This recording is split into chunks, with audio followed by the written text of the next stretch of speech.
சந்தோஷமா இருக்கணும். அதுதான் எங்களுக்கு வேணும் அப்படின்னு சொல்லி சேரனும் வாழ்த்துறாருங்க. சேரன் அவரோட ஓனர்கிட்டையும் ஆசீர்வாதம் வாங்குறாருங்க. டேய் சோழா, நீ நல்லா இருடா, உனக்கு தங்கமான ஒய்ஃப் கிடைச்சிருக்கு அப்படின்னு சோழனோட ஓனரும் வாழ்த்துறாருங்க. எல்லாருமே சோழன் நிலாவை அப்படி வாழ்த்துறாங்க. சோழன் நிலாவை வாழ்த்துறத பார்த்து வானதிக்கு மறுபடியும் பொறாம வர ஆரம்பிக்குதுங்க. நமக்கு கல்யாணம் பண்ணா எல்லாரும் இந்த மாதிரி வாழ்த்துவாங்களான்னு வானதி யோசிக்கிறாங்க. நிலா வானதியை பார்த்து தேங்க்ஸ் வானதி நீ வந்ததுக்கு அப்படின்னு சொல்றாங்க. அதனால என்னக்கா, நம்ம வீட்டு கல்யாணம் நான் வராம எப்படி அப்படின்னு சொல்லி வானதி சொல்றாங்க. நிலா சோழன் கல்யாணம் நடந்ததுல எல்லாருமே ரொம்ப சந்தோஷத்தோட இருக்காங்க. சோழன் நிலாவை பார்த்து, நிலா ஒரு வழியா நமக்கு கல்யாணம் நடந்துருச்சு. நான் பயந்துகிட்டே இருந்தேன் நிலா, சேரன் அண்ணன் கல்யாணம் மாதிரி கடைசி நேரத்தில் ஏதாவது நடந்துருமோன்னு ரொம்ப பதட்டமாகவே இருந்தது. ஆனால் நல்லபடியாக நம்ம கல்யாணம் நடந்துருச்சு. நான் இந்த அளவுக்கு எப்பயும் பதட்டமானதே இல்லை நிலா. எனக்கு இப்போ ரொம்ப சந்தோஷமாக இருக்குது. நான் இப்போ ரொம்ப சந்தோஷமாக இருக்கேன் நிலா அப்படின்னு சோழன் பயங்கரமாக எமோஷ்னலாக பேசிக்கிட்டு இருக்காருங்க. போதும் போதும், எமோஷ்னலாக நம்ம வீட்டில் போய் பார்த்துக்கலான்னு சொல்லி நிலா சோழன்கிட்ட சொல்கிறாங்க.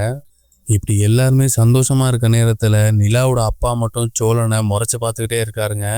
நிலாவோட அப்பா சோழனை முறைச்சி பார்த்துக்கிட்டு இருக்கிறத சேரன் கவனிக்கிறாரு. நிலாவோட அப்பா ஒருத்தர்கிட்ட சொல்லி எதையோ எடுத்துகிட்டு வர சொல்கிறாரு. எல்லாரும் என்னன்னு பார்த்துக்கிட்டு இருக்காங்க. அப்போ ஒருத்தர் ஒரு குடத்துல தண்ணி எடுத்துகிட்டு வராருங்க.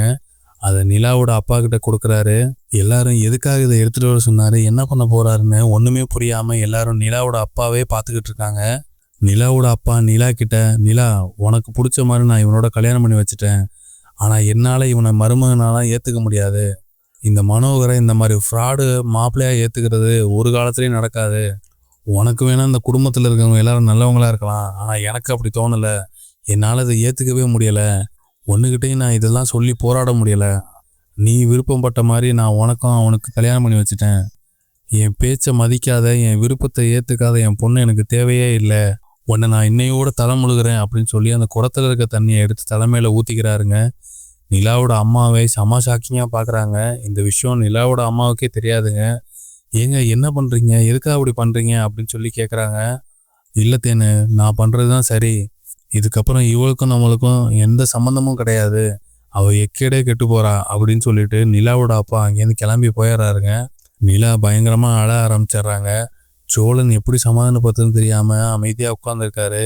நிலா, எதுவும் நீ வருத்தப்படாத, அவங்க பேசினதெல்லாம் எதுவும் நினச்சிக்காத நிலா.